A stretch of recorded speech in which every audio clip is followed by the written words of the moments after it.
I'm going to be talking about an approach to building long-term human settlement on small, rocky, airless worlds.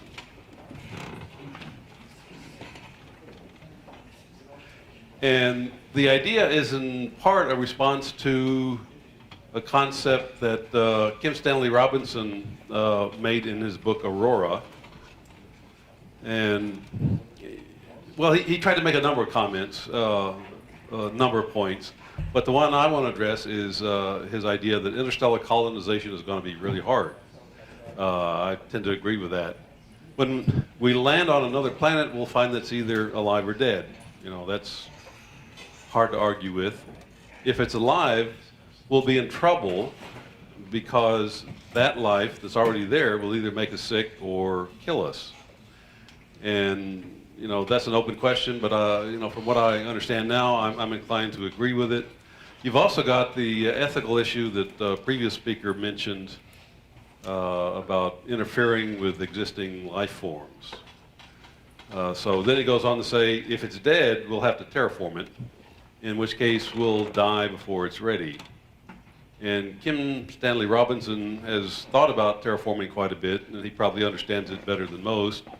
And from my study of terraforming, yeah, we're talking about 1,000, 1,500 years to terraform a planet. So his argument is that the colonists, once they're in a new solar system, are going to have to find a place to live for 1,000, 1,500 years, maybe even 2,000 years while their new home is being prepared. So where do they live in the meantime? The starship. If you tell the starship designer that not only does the starship have to, you know, travel 4, 8, 10 light years, but it's also going to have to house a colony for 1,500 or 2,000 years once it gets there, that's a heavy design requirement to impose on them. Can they live on the target world? Terraforming is you know, a pretty violent process, at least in the beginning, where you're hitting it with comets or big rocks to adjust its spin or orbit. So no, you probably wouldn't want to live on the target world, at least at first. Plutoids, I previously you know, given a talk here at TVIW about colonizing the Plutoids, and yes, that's doable. But the Plutoids, by definition, are going to be on the outer reaches of the solar system, so it's going to be a long commute to the inner system, which is where you probably are going to have the world that you want to terraform. So it's a long commute, probably not credible. Space settlements, that's certainly a possibility, but I'm going to be concentrating on lunar type settlements, and I'll go over the reasons why I think that might be desirable. And here you see, you know, space settlement under construction. You're taking asteroidal resources and converting it into a space settlement. To do that, you'll have to have a pretty fancy machine that you'll bring with you from Earth. Any spare parts you'll have to have either lots on hand or the ability to make them. But space settlements can be pretty nice places to live. This is the inside of an O'Neill colony. But you know, let's see, who uses the phrase space is infested with cosmic rays? You know, that's a good point. With radiation, space radiation, we're really dealing with three essential flavors. We have the solar wind, which is protons, electrons, alpha, gamma. You know, we understand this for the most part. Electrons, alpha, gamma, that comes out of fission reactors, so we understand shielding. We understand the effects on the human body. NASA's done a pretty detailed study about what you know, shielding you need to provide Earth normal levels. But cosmic radiation, that's kind of a different problem. That's mainly protons and also heavy ions that come zipping in from all directions at various speeds. And for the most part, we can shield against most of these, you know, using more shielding. One study I looked at said you're probably going to need 1,000, you know, grams per square centimeter. But he wasn't sure about the tail end of the spectrum where you have relativistic heavy ions. You know, that's an area that we haven't, you know, there's a lot of speculation out there about what that would entail and what it would mean, and we don't really know the answer to that yet. But More shielding is certainly a good thing. And finally, the last flavor that is of concern is gamma ray burst. Those are short duration, high intensity, high energy gamma rays that come from such things as the birth of a black hole, big star collapsing into a black hole. They travel at light speed. You don't get a whole lot of warning, and it's very intense. They've been implicated in a number of mass extinctions here on Earth. Not proven, but certainly possible. And if it hits us today, on Earth, with the fact that we don't have any colonies anywhere, we're all here on Earth, we could be in big trouble.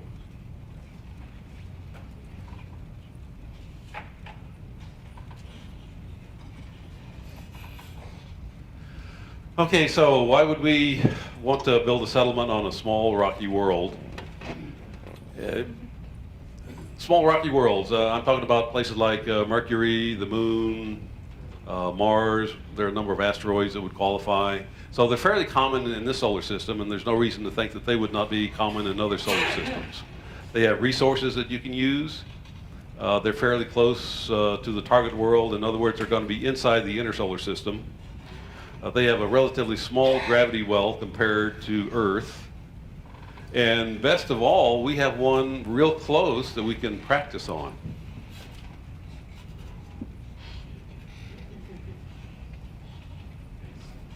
Okay, here's what a lot of artists will visualize as a settlement on, say the Moon would look like. And for a temporary base, this is probably not a bad idea. But you're not getting anywhere near the required level of shielding that is recommended. And certainly if you're talking about a long-term settlement that involves pregnant women and children, the shielding level here is inadequate. The approach I'm going to be talking about is discussed in some detail in the latest issue of JBIS.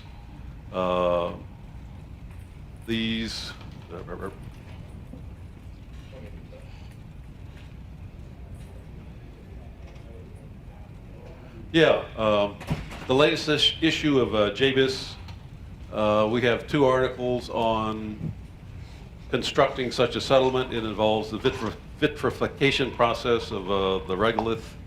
And if you want more details, check out the latest issue of JBIS. It's got some, it's got a lot of details that I'm not going to be able to get into. Vitrification, the transformation of a substance into a non-crystalline amorphous solid. Basically, you take soil, dirt, regolith, you heat it up, you melt it, you allow it to cool, and it turns into artificial basalt. We've been to the Moon, we understand what the regolith is up there. We have some numbers that we can look at. It turns out that artificial basalt is far better than concrete. It has much better compression strength, much better tensile strength, highly corrosion resistant. If we can control the cooling rate of the melt, we might actually be able to make lunar glass, which is actually far stronger.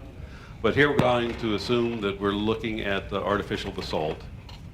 And just, for interest, we know that with the lunar artificial basalt, that it would turn out to be either dark brown or green due to the iron compounds.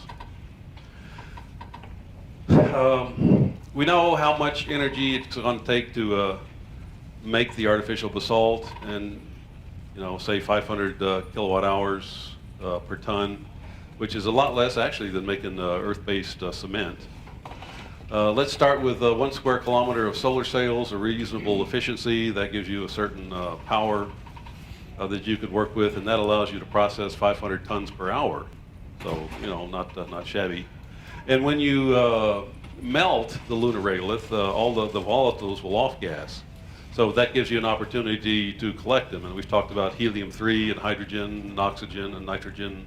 Any organics or volatiles, any volatiles in the soil will off-gas and be available for capture and reuse. This is natural basalt in the making, to give you some idea of what we're talking about. The vitrification process we're proposing is in situ, as opposed to free-flowing. And how would we do it? Let's assume that this is the lunar surface. These are carbon electrodes that you just lay on the surface. You take carbon granules and lay them in between in order to get a conductive path. And you turn on the power. At that point, the soil nearest the electrodes will melt. And then several things begin to happen. The electrodes will sink into the soil, or the regolith, and the melt will actually begin to subside because the void spaces are being eliminated. Once you have a melt at the desired depth, you can actually move the electrodes. So this would be the sectional view, but the melt or the slab could be many kilometers long. You know, you pull out the electrode, you allow it to cool, and you know, depending on the size of the melt, it could be several months before it cools. But at the end of the day, or at the end of the month, you're looking at a block of artificial basalt. You can either go deep or you can go shallow. This shows a shallow melt that has solidified. And you can use that to make roads and walkways and landing pads if you want. And one reason to do that is the lunar surface, and probably the surface of small rocky worlds, is going to be very fine powder. And very fine powder, you know, if you're walking around on the surface of the moon, that's not a problem. The spacesuit will protect you. But then it gets on your suit, you walk into your habitation area, go into the airlock, you're going to bring all that fine powder into your living quarters. And very fine powder and fine machinery is usually not a good combination. Also, on Mars, it turns out that there's a lot of perchlorates, which is a toxic material that you're going to have to get rid of. So if you create these artificial basalt roads, you can avoid the dust problem. Or you can go deep, as I mentioned earlier, and create you know, a column.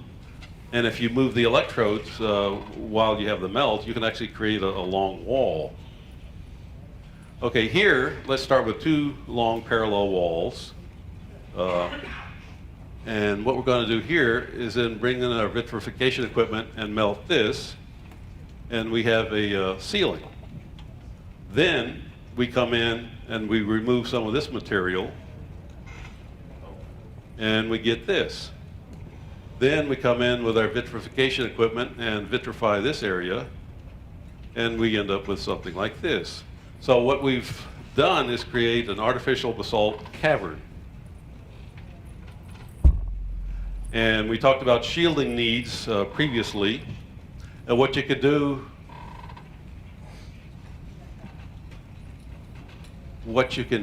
is then pile more regolith on top of it to get the desired level of shielding. It doesn't have to be soil or regolith. You could substitute lead plates or steel plates, whatever you would like to do in order to get the required level of shielding. So with your artificial cavern, and you've got a lot of shielding on top of it, you can then cut this artificial basalt with abrasive water jet cutting tools. We've done that here on Earth. We know it works pretty well. So we can cut holes for airlocks, ducts, power conductors, whatever you need. And to some extent, you can shape this cavern. At that point, you pressurize it with air. And what's interesting is the air presses up on the ceiling, and also gravity is pulling down on all the mass you have over it. And if you're careful about your design, the two can equal each other. So there's essentially no stress in the structural element. And you can make this cavern as big as you like, provided you can maintain the atmosphere inside of it. Okay, so you have your artificial cavern. You want to clean the inner surfaces, get rid of all the dust, install artificial lights. Because you're installing artificial lights, you have complete control over the day-night cycle. You can duplicate what's here on Earth just fine. It's completely independent of the sun you're under. You can duplicate, our sunlight because it's artificial. You install life support systems. to keep the atmosphere breathable and livable. And this is where you would build your habitation areas in here. It's a shirt sleeve environment. It's well shielded, and the materials that you've used are essentially local materials. Okay, let's go back here. You can use this cavern, as a habitation area, but you can also build other specialized caverns for industry, agriculture, storage, whatever you have use of. Gardens and forests is not out of the question. So that answers the radiation question, but there's another big question that comes into play when you're talking about trying to live on a low gravity world, and that's gravity. We know what living in a 1G world is like. We do know what living in a 0G world is like because of the International Space Station, and humans don't do well in zero gravity. But we don't know how much gravity people need to be healthy, to function, and we don't know how much gravity women need to have a successful pregnancy. We have some idea that children need a 1 gravity world to develop bones and muscle, but fundamentally we don't know what this value is. It may be that humans are very adaptable and we can live just fine on the moon or Mars or Mercury, but we just need more experience. So let's assume that it turns out we need artificial gravity. The only way we know to do that right now is centrifugal acceleration, rotating structure. And the space settlement people have come to the conclusion that we need to limit the rotation rate to 1 RPM because of the Coriolis effect. One design developed in 1975 was the Stanford Torus. You can look it up on the internet. It's a good design that's out there, pretty well thought out. The settlement that they proposed was 10 million tons. I think about half of that is shielding. The habitation diameter here is about 130 meters, and the whole torus is about 2 kilometers in diameter. And they estimated that they could house 10,000 people with this design. And I think about half of the torus was used for agriculture. So let's take this, an illustration of what the life on the Stanford Torus might look like. Let's take this torus and drop it on the surface of our moon. In order to be able to spin it up, we're going to have to levitate it with a maglev system here. At that point, a couple of things happen. Because you're on the moon, you have to deal with the lunar gravity. And that means you've got to tilt the floor about 10 degrees. Again, this is for the moon. Different bodies, the numbers will be slightly different. You're able to reduce the radius a little bit, not much, a little bit. So now you have gravity on the moon. Now let's combine the two. Drop this torus into one of our artificial basalt caverns, and there's no reason the cavern can't be circular. So we drop it in. We're supporting the settlement with a maglev system. We can spin it up, and a couple of things happen. The shielding is provided by the cavern, so you can get rid of a lot of shielding on the Stanford Torus design. The cavern is pressurized, so the living ring is not a pressure vessel anymore. A lot of design constraints go away. The industrial and the agricultural areas can be located outside in other caverns. We've addressed the human need for gravity. And 2 such tori located on opposite sides of the moon or the planet provide you some defense against a gamma ray burst. You might lose one settlement, but the other one's going to have the whole mass of the planet between it and the source. So one reason to experiment on the moon is we can put settlements on the moon and at least have some assurance that humanity might survive a pretty intense gamma ray burst here on Earth. And we're not limited to the Stanford Torus. This is another design with a bigger diameter. Notice the golf course. So it's not necessarily a shabby place to live. And my argument would be that a colony could survive very comfortably in this environment for 1,000, 2,000 years while their home is being readied elsewhere. So that's what I've got. We have time for questions? Yes,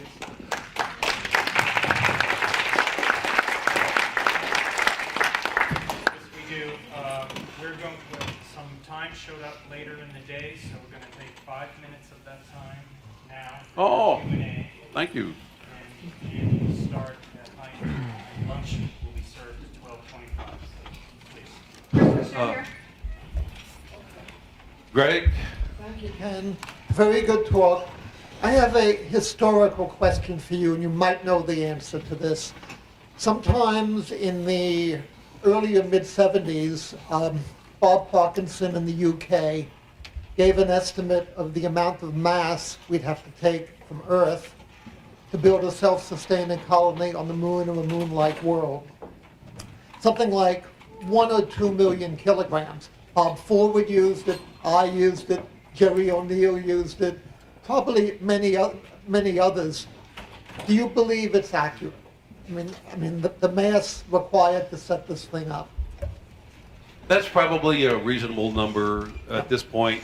This approach, one of the benefits is you're largely using local resources for the pressure vessel and for the shielding, but there's going to have to be a lot of material that comes from Earth, and barring some further study, I think that's a reasonable number. Yes. Blue mic or yellow mic? I'm going to sneak in 2 questions here under the guise of one. The first is you mentioned getting all of the materials from the Lunar Regolith. One thing that I didn't quite catch is how you would suggest adding an atmosphere within the cavern without importing it in some way, which would take an incredible amount of energy. We know that there's compounds that have oxygen, so we could extract that from the compounds on the lunar surface, the lunar regolith, and we also know that there's nitrates on the moon. I'm not sure if there's enough nitrates where we can get the nitrogen, for this environment, and we may have to import nitrogen, but it turns out Venus has plenty. Okay, and second question real quick is you had said that it would be a significant technological difficulty in order to design a world ship that would allow survival for thousands of years while a planet was being terraformed. How would that be more difficult than what you're proposing here on a lunar surface instead of, since the world ship would take a significant amount of time to get to that area in the first place, wouldn't it already have a lot of those habitable designs built into it? It would. But keep in mind that, as the designer of a world ship, one of the criteria you have to consider is how long are people going to be living in this thing? And if it goes up 10% the speed of light, and say goes 10 years, or 10 light years distant, that's 100 years. And then you say, okay, once we get there, we're going to have to live in this thing. A large population is going to live in this thing for, 150 generations, 2,000 years, 1,500, 2,000 years. That's a serious design constraint for a vessel that's designed to travel between the stars. But it's not insurmountable. My argument is that, you might be better off just to specially build a habitat. And if you're on a small rocky world, again, you have the advantage of radiation shielding and some defense against the gamma ray burst. Since you're building basically an artificial public space, our nearest corresponding analogy to that would be a Galleria type mall. How do you handle the loading docks? The transfer of materials and personnel, from the spinning Torus, to the outer world, and vice versa. Also, the size of the thing. What type of radii would you have to have more of the of a gravity effect rather than something that gives you dizziness and spin? Okay, I've got to answer quickly. Here's the scheme again. This is an article from JBIS. Here's the Stanford Torus. You know, it's spinning, and what you have is a little train that it's a monorail. It hangs from a rail here, and when the monorail is at rest relative to the cavern, you know, it's hanging down, and you can step on and off just fine. When you spin it up and it's at rest relative to the Torus or Torus, it's right here, and at that point you can step back and forth. So this would be the transfer vehicle that allows you to go from the Torus to you know, the rest of the moon. So yeah, good question. And the second question was, or second part? Oh, the size. I mean, you know, CERN is a certain size. Right.